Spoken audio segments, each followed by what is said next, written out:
Hey everyone, today we're going to look at Korea and see what they're using to climb in Season 9, some new stuff over there. And remember, since Ranked has started now, they're going to be pretty tryhard, like how Thresh is the most played and the highest win rate support. These aren't the new picks, by the way, but just to give you an idea of how the meta looks and stuff, like top is dominated by Vlad, Urgot, and Aatrox. Jungle is Lee Sin, Xin Zhao, Kha'Zix, Camille. Mid is actually Zoe first, then LeBlanc, Lissandra, and Yasuo. AD carry is pretty much just Ezreal, Kai'Sa, and Lucian, and then support is basically Thresh with a little bit of Alistar. Before we jump into our first pick, I just wanted to say a massive thank you to everybody who joined my quarterback club. We got promoted to the top division already in 1 week. I want to let you know as well that Silas and his skin are actually up in the store there now to get. And this week we have a special challenge where every trophy you get 15 coins. So 1500 trophies and you would get Silas for free. They've also launched a duo mode where you can play challenges with a duo or others from our club. So if you aren't part of this already, the link to join is down below and there'll be an RP giveaway for the top 100 members after this week as well. So the first pick of the video is going to be the highest win rate jungler in Korea, which is Karthus, and he's getting more popular every single day. Normally Karthus is late game, right? That's how we think of him, like originally at least. Like you scale into the game, your ultimate becomes pretty much unstoppable, but now he's actually one of the best pre 30 minutes in that mid game phase. There are a few important things though. So OP.GG has its rune page at a 58.5% win rate when used, which is absolutely insane. It uses cheap shot to start with the slow from your wall. You actually proc it all the time, and Ravenous Hunter as well, not Ultimate Hunter. It means all of our damage is going to heal us, even though we don't get as many ults throughout the game, including though our ultimate will actually heal if we're not dead. Obviously we are taking Presence of Mind secondary though. 20% mana back and 10% ultimate cooldown is one of the things that actually makes him so good. The idea is that you really farm the jungle so fast that you get this massive lead over the enemy jungler, and you can actually gank as well with your wall if you need to, but it's mostly about how fast you can farm. The damage you can put out with Sorks and Morello is just insane at the moment, and it's too much to deal with basically, especially when you have a lot of gold behind you because you power through the jungle. There is also this other side to it. I don't want to say int to win,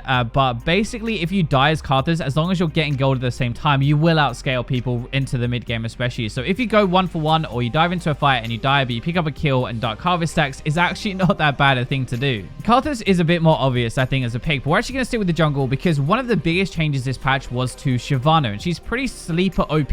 She was like bottom of the roll to second overall highest win rate at the moment. She hasn't played a ton, but I bet you she will be more over the patch, and she's even better at lower ranks as well. They doubled the bonus that she gets to dragons, so she shreds them now. And I said before, but the first dragon of each type is way better now after a few buffs, so it's a huge boost to your entire team. The other part is her E damage. It's more percentage now. Now what I actually forgot when I looked at this is it applies to jungle monsters as well, so it's not only her damage is up versus champions, but her clear speed. As if Shyvana needed to farm any faster, but now I've heard she absolutely demolishes the jungle and farms a bit too fast. She actually runs out of camps to farm now. Basically that means that she has again way more gold, just like Karthus, and can get ahead of the game that way. Her ganks aren't even terrible, but that's normally how she's going to get items, right? Just farming. There is also actually an AP build going around that works really well as well. Runic Echoes, Morello, Nashes, and Deathcap. It is insane. The Fireball is your E. That's why it works, and they do so much damage with the burn. The AD carry role is basically just Ezreal, Kai'Sa, and Lucian. I said that before, but no joke, that's all they pretty much play. But Sivir is pretty underrated, and I did some digging, and at lower ranks in Korea, she is the highest win rate ADC. Her damage is better now after the recent buffs, especially with her Q boomerang. That is where most of it comes from. The cooldown was lowered, and then hitting a champion doesn't reduce its damage, which is a bit more recent. One of the best parts about Sivir is like it's pretty easy to kill people. Like if your support goes in, you can fling your Q out and your W. You don't even have to get close to tickle them. Lane phase is very easy to play, partly because of that, but it's hard to lose lane because you just press your W and Q on the wave and insta clear it out, and then you get the mana back from your spell shield. It turns a lane into kind of PvE. You're just farming all game, which is really good for you and bad for like a Lucian or a Draven that want to fight you. Sivir is actually really safe as well. Even though she is kind of short range, she has a W bounces from range, her Q from range, she has a spell shield to block something that would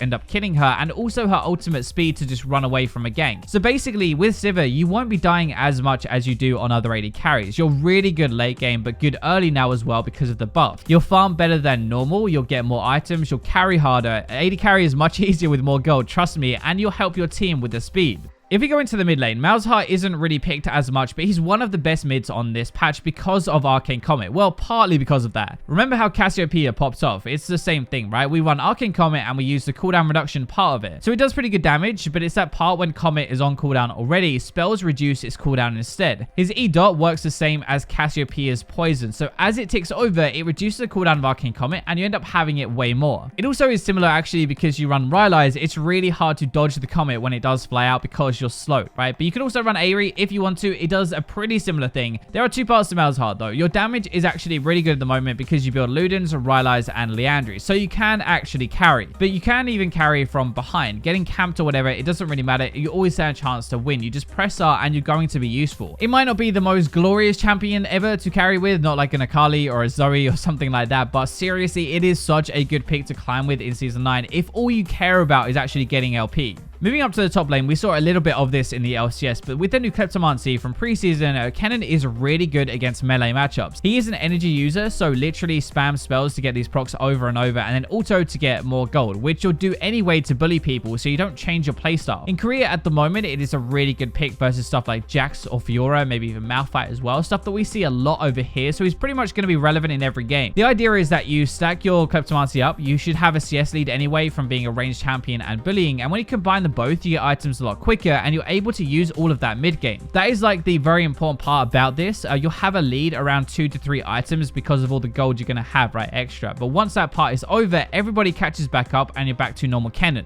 That isn't necessarily a bad thing. You've got one of the best team fights in the entire game, right? But I guess in this meta, it's more about the bully part and the getting a lead, kind of like the old tank Victor. A lot of people are running Electrocute or Aerie at the moment as well, and it is more damage for sure, but Kleptomancy wins way more right now and definitely looks to be the strongest keystone.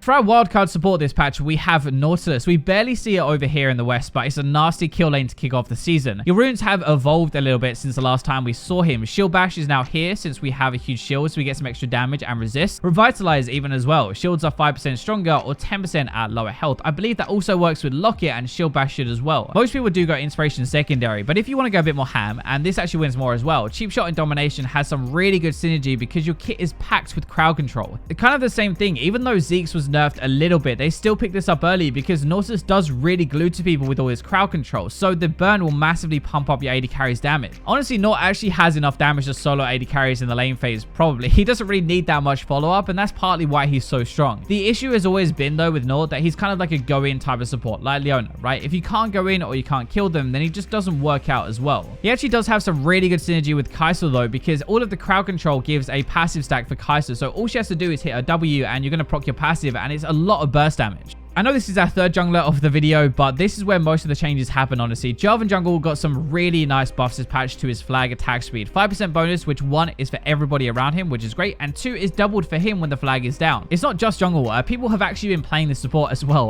with the AP flag max, but the jungle one is actually a lot better. He's back in the top 5, top 10 for junglers and has a really good early game, but if he's ahead, he'll bring a lot of damage. Electrocute is more standard as a keystone, and it's with like Warrior, Cleaver, GA, so you can survive engaging, but you'll still bring some threat, so you're actually going to be able to carry the game yourself. The more fun version, though, is Dark Harvest with Warrior, Duskblade, GA, stuff like that. You definitely don't survive the engage when you dive in, but you do start to one-shot people around you if you can catch them. He does struggle versus pure tanks because he can't really kill them. He's like a bit of both. He's a bit of carry, a bit of tank, and a bit of engage, right? But versus carry matchups, he normally does really well because he's able to burst them down. So one of the most underrated choices in 9.2 is actually Yorick. He was majorly buffed this patch, loads of things, but the main part was Maiden now scales better with Yorick, and he can control it properly as well. It doesn't just like run down a lane anymore, basically. You can actually bring that thing to a team fight, and that is pretty scary. It's nothing to like ignore. It does a lot of damage. In theory, he's great in this meta anyway. Taking Demolish, and with his Sheen, he will nuke plates left, right, and center, getting a huge amount of gold from that very early into the game. He was already stupidly good as an early game champion, and now he's just stronger throughout the game after that. So it's kind of like targeted exactly what made him weak. He's the only champion, I think, as well, that I ever see a ZZ Rot built on top and actually use the last stand rune in precision. The biggest surprise to me, though, when I was looking into this pick was that he actually just like shreds bruisers like a Riven and Irelia. He even beats Vlad as well, 60% of the time so far this patch in Korea. Those are really big meta picks at the moment, and it looks like Yorick is pretty super OP right now if you can play him.